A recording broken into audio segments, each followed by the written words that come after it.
Hello दोस्तों, all over the world so many conflicts are going on. अगर आप geopolitics student हो तो आपको बहुत कुछ पढ़ना है।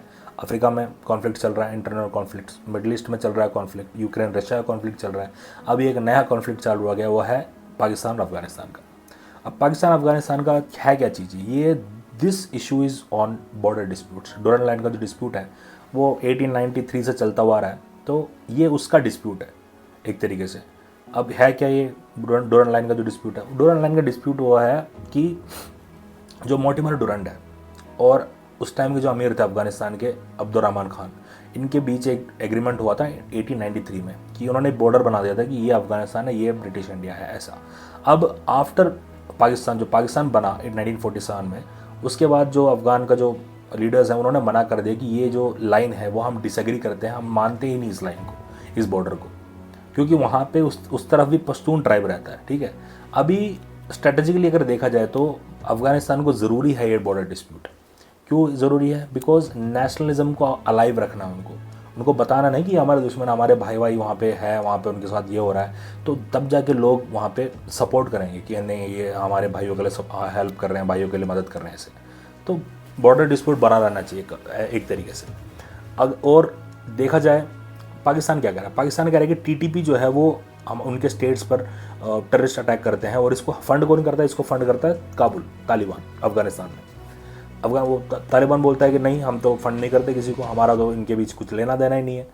अब इन्होंने उन पर हमला करा, वो रिटेलिएट कर रहे हैं। अब ये फुल फ्लेज वार नहीं है, it's more like a border dispute, और आप कह सकते हैं कि काउंटर इंसर्जेंसी बोल सकते हैं, ये भी चल रहा है वहाँ पे। ये it's not like Russia Ukraine का जो फुल फ्लेज वार चल रहा है, लाइक टेरिटोरियल कॉन्क्वेस्ट का जो वार चल रहा है, वो अभी तक नहीं हुआ है। ठीक है, अभी ये इंडिया में क्या इफेक्ट पड़ता है, पॉजिटिव इम्पैक्ट और नेगेटिव इम्पैक्ट दोनों बताता हूँ मैं।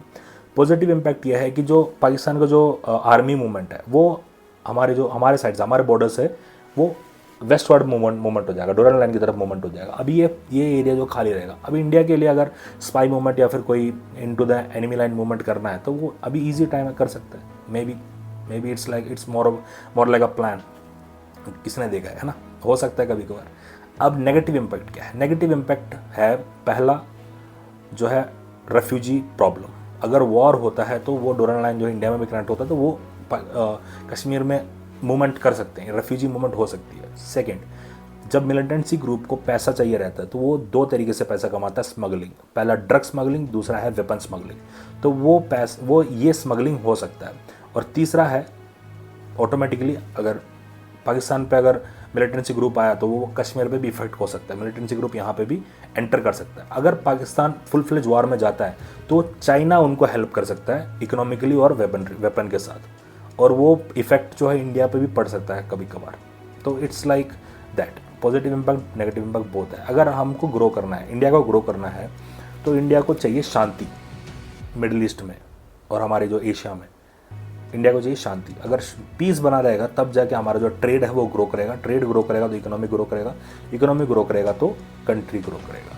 तो इट्स लाइक दैट।